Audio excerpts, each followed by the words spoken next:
Hello everyone, welcome back to our channel.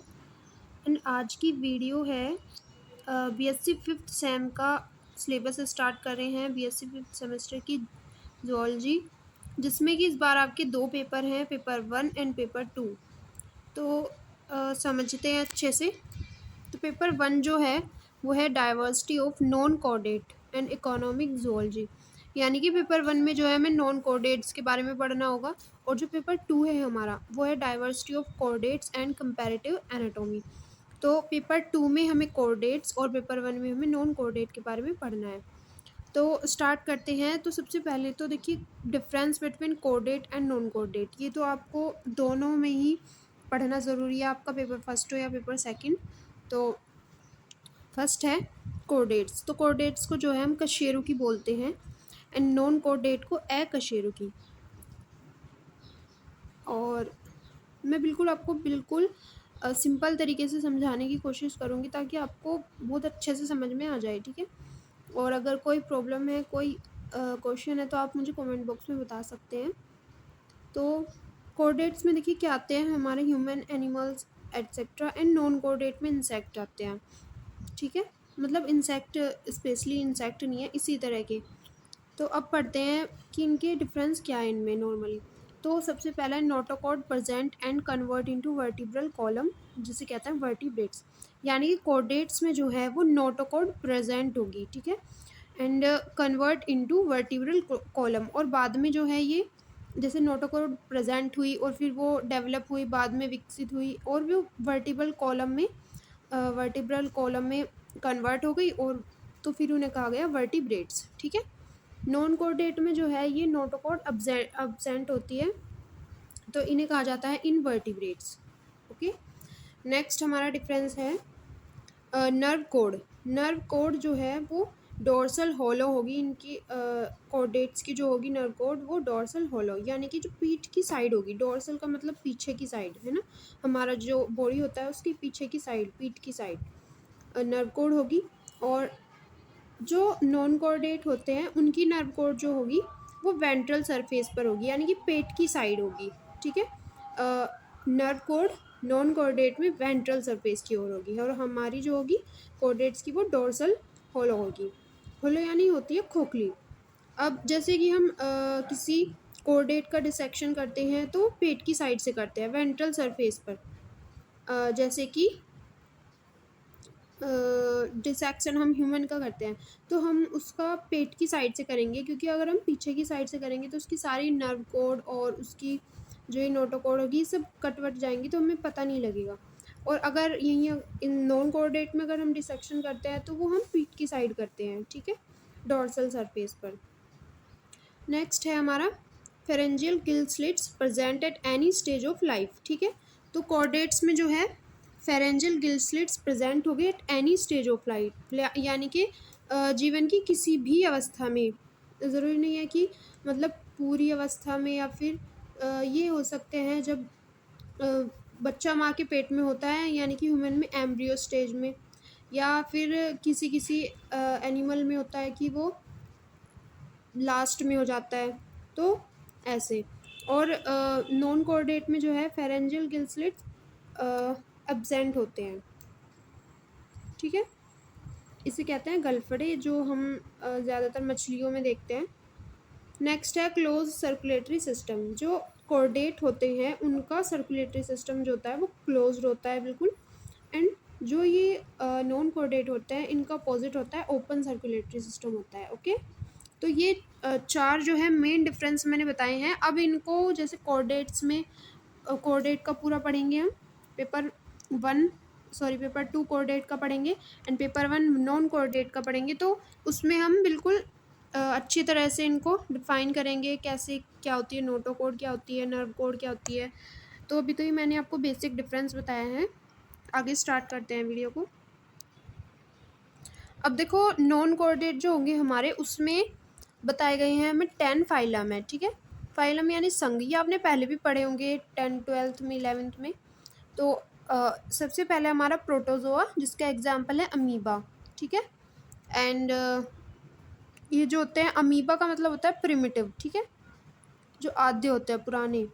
उसके बाद आता है सेकंड है पोरिफेरा। पोरिफेरा में आएगा साइकोन, स्पॉन्जिला, यूस्पोंजिया, ठीक है। ये फ्रेश वाटर में मिलता है स्पॉन्जिला, एंड ये बाथ स्पॉन्ज होता है, ठीक है। उसके बाद है हमारा सिलेंट्रेटा। सिलेंट्रेटा का जो फाइलम है उसका एग्जांपल है हमारा जॉर्जिया एंड हाइड्रा। इसे सिलेंट्रेटा कहा गया है क्योंकि इसमें सिलेंट्रेट गुहा होती है, ठीक है। इनको भी जब हम आगे पढ़ेंगे तो पूरी अच्छी से डिफाइन करके पढ़ेंगे, ठीक है। अभी तो मैं आपको नॉर्मल चीज़ें बता रही हूँ। तो उसके बाद है 4 है हमारा प्लेटी हेलमेंथीज। इसका एग्जाम्पल है टीनिया सोलेनम जो टेपवॉर्म होता है, एंड फैसियोला, ठीक है। प्लेटी हेलमेंथीज का मतलब होता है प्लेट जैसा, जैसे चपटा कर्मी बोलते हैं हम, ठीक है। सारे चपटे कर्मी इसी में आते हैं। नेक्स्ट है हमारा एस्केल हेलमेंथीज। एस्के हेलमेंथीज में आती है एस्केरिस व्यूचेरिया, और जिसे गोलकर्मी भी बोलते हैं हम, ठीक है। नेक्स्ट फाइलम है हमारा एनेलीड, एनेलीडा। एनेलीडा का एग्जाम्पल है हमारा फेरेटिमा हिरोडिनेरिया, यानी कि फेरेटिमा जो है वो अर्थवॉर्म को कहा गया है यहाँ पे, और हिरोडिनेरिया कहा गया है ब्लड सकिंग लीच को, ठीक है। ये बॉडी पर इनके रिंग होता है, इनकी पहचान जो होती है यही होती है कि इनकी बॉडी पर ऐसे रिंग होती है। तो ये किस में आएंगे, एनेलीडा में। उसके बाद है ऑर्थोपोडा। ऑर्थोपोडा का एग्जाम्पल है एपीज, हनी भी आ गया इसमें, लिमुलस, इसमें आ गया किंग कार्ब, और बॉम्बक्स, सिल्कवॉर्म, ये कीट, ये सभी आते हैं ऑर्थोपोडा में, ठीक है। मतलब कीट जो होते हैं, इंसेक्ट। उसके बाद है मोलास्का। मोलास्का में आएंगे जिनकी बॉडी बहुत सॉफ्ट होती है, जैसे स्नेल, सीपिया, ऑक्टोपस, पिनक्टोडा, ठीक है। ये सब आएंगे मोलास्का में। नेक्स्ट है हमारा इकाइनोडर्मेटा। इकाइनोडर्मेटा के एग्जाम्पल है sea cucumber, sea urchin, starfish, यानी कि जिसके बॉडी पर जो है वो कांटे होंगे, ठीक है। इकाइनोडर्मेटा जिसकी, डर्मेटा यानी कि बॉडी, स्किन, और इकाइनो मतलब कांटे, ठीक है, थ्रोन। उसके बाद है हेमिकोर्डेटा। हेमिकोर्डेटा से हम इसका वर्ड देखिए, हेमी है, हेमी का मतलब होता है बीच का, और कॉर्डेटा कॉर्डेट्स, यानी कि ये नॉन कोऑर्डेट और कोऑर्डेट दोनों के लक्षण दिखाते हैं, इसलिए हेमिकोऑर्डेट बोले जाता है। एग्जाम्पल इसका बेलेनोग्लॉसिस, ठीक है। और ये है, ये आपको 10 फाइलम मैंने बता दिए हैं। अब इसके आगे पढ़ते हैं। तो आगे है हमारा टैक्सोनॉमी यानी वर्गीकी। तो टैक्सोनॉमी क्या होती है, taxonomy is a science which deals with, एक साइंस होती है जिसके अंदर क्या पढ़ते हैं हम, नोमेनक्लेचर पढ़ते हैं, नामकरण पढ़ते हैं किसी भी जीव का सबसे पहले, उसके बाद उसका डिस्क्रिप्शन, विवरण कहाँ का हुआ है, उसके बाद कलेक्शन करते हैं, उसके बाद उसका क्लासिफिकेशन करते हैं, वर्गीकरण ऑफ अ पर्टिकुलर स्पीसीज, किसी भी जाति का, ठीक है। तो टैक्सोनॉमी क्या है, taxonomy is a science which deals with nomenclature, description, collection and classification of a particular species. ये टैक्सोनॉमी की डेफिनेशन हो गई। नेक्स्ट कुछ इंपॉर्टेंट है, जैसे टैक्सोनॉमी टर्म गिवन बाय किसने दी, एपीडे कंडोले ने पहली बार। उसके बाद है father of modern taxonomy. Modern taxonomy के फादर हैं कैरोलस लीनियस। नेक्स्ट है एंशियंट टैक्सोनॉमी, और इसके फादर है एरिस्टोटल, एंशियंट टैक्सोनॉमी के, ठीक है। मॉडर्न के कैरोलस लीनियस, एंशियंट यानी पुरानी जो टैक्सोनॉमी थी हमारी उसके हैं, टैक्सोनॉमी को वर्गीकी बोलते हैं, ठीक है। एंशियंट वर्गीकी के जो पिता थे वो है एरिस्टोटल यानी अरस्तु। उसके बाद है फादर ऑफ एनिमल टैक्सोनॉमी, जो जंतु वर्गीकी थे उसके पिता भी अरस्तु ही हैं, और जूलॉजी टैक्सोनॉमी के जो पिता हैं वो भी अरस्तु ही हैं। Father of Indian taxonomy Henry Santapau, ठीक है। भारतीय टैक्सोनॉमी के जो पिता हैं वो है हेनरी संतापाउ।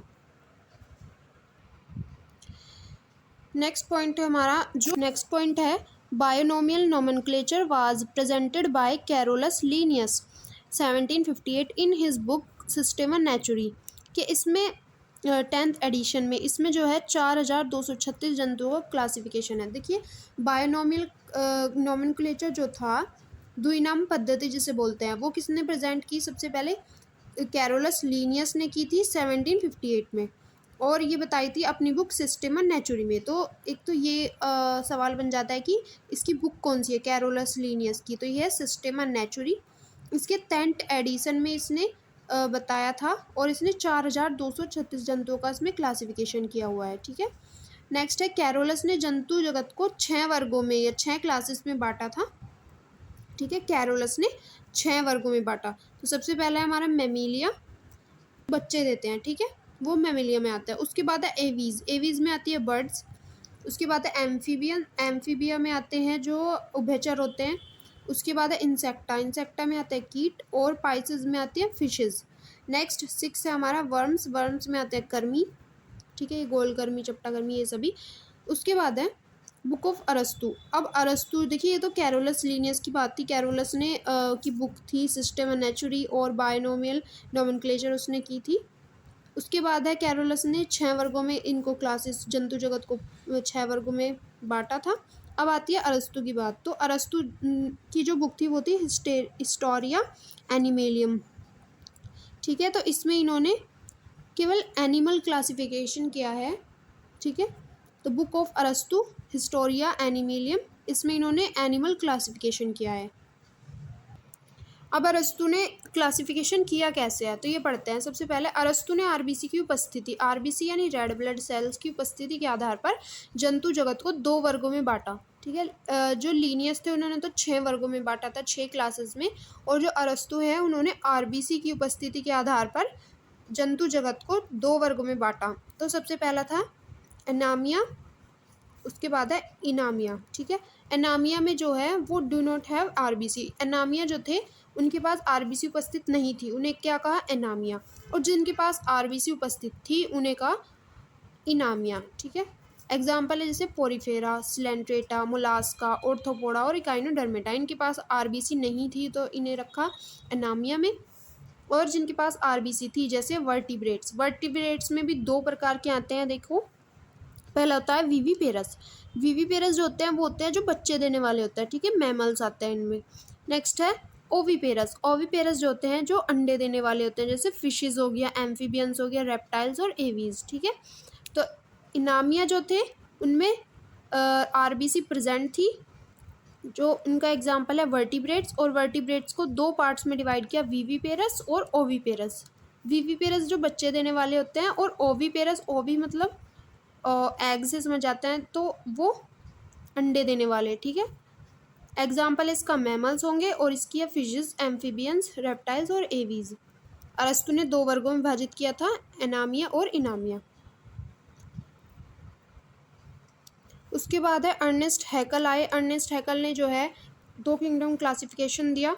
इसमें उन्होंने प्राणियों को मोनेरा और प्रोटिस्टा में बांटा, ठीक है।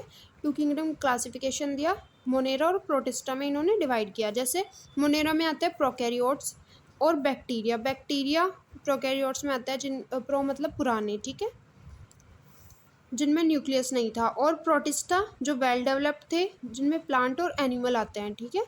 2 पार्ट में इन्होंने डिवाइड किया, इन्हें 2 किंगडम बनाए, पहला मोनेरा और दूसरा था प्रोटेस्टा। उसके बाद आता है रॉबर्ट विटेकर। तो नेक्स्ट है रॉबर्ट विटेकर 1969, जिन्हें हम आर.एच. विटेकर भी बोलते हैं। और इन्होंने 5 किंगडम क्लासिफिकेशन दिया, पूरे यूनिवर्स को 5 किंगडम में क्लासीफाई किया। सबसे पहला था हमारा मोनेरा, उसके बाद आया प्रोटिस्टा, उसके बाद फंगी और उसके बाद प्लांटी, उसके बाद एनिमेलिया, ठीक है। ये 5 किंगडम में इन्होंने क्लासिफिकेशन किया।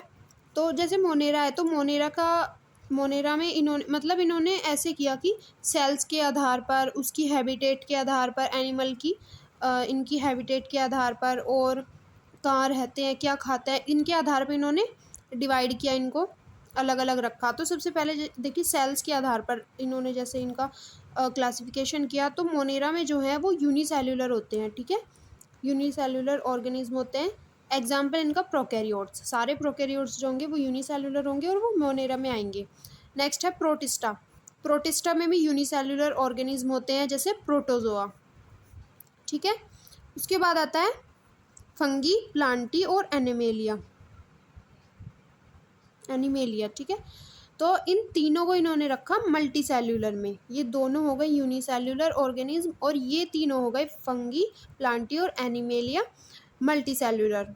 अब इनका फंगी जो है ये कौन से होते हैं, ये सैप्रोफाइट होते हैं, मृतपोषी से एब्जॉर्प्शन करते हैं, अपना जो खाना होता है वो मृतपोषी से लेते हैं। और प्लांटी कौन से होते हैं, जो लैंड से लेते हैं, ज़मीन से, ठीक है।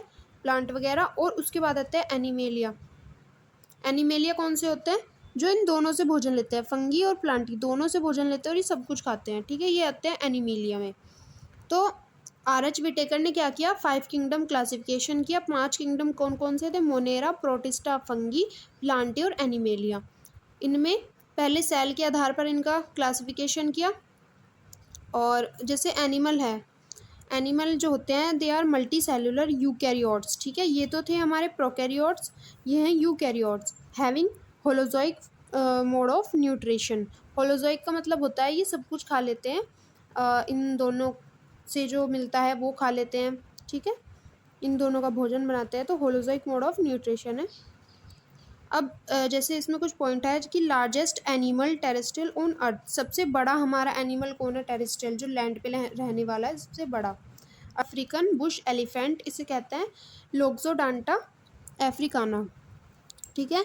नेक्स्ट है largest water animal on earth, ये टेरेस्ट्राइल था, ये वाटर एनिमल है, तो वाटर एनिमल होगा हमारा एंटार्क्टिक ब्लू व्हेल, जिसे बैलेनोट्रोपस मस्कुलस भी बोला जाता है, ठीक है, इसका जूलॉजिकल नेम है ये बैलेनोट्रोपस मस्कुलस।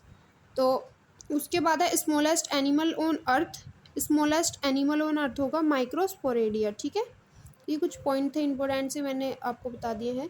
तो आज की वीडियो इतनी ही है, और आप पार्ट 2 आने तक वेट कीजिए, और वीडियो अच्छी लगे तो लाइक, शेयर एंड सब्सक्राइब कीजिए। और अगर आपको कुछ भी तरह की कोई प्रॉब्लम हो, कोई क्वेरी हो, कोई क्वेश्चन हो, तो आप मुझे कमेंट बॉक्स में बता सकते हैं। So thank you so much. And ये हमने पेपर 1 की आज शुरुआत की है। पेपर 1 में नॉन कोऑर्डिनेट्स के कुछ पढ़ी हैं छोटी छोटी चीज़ें, तो इसका पार्ट 1 है ये, ओके।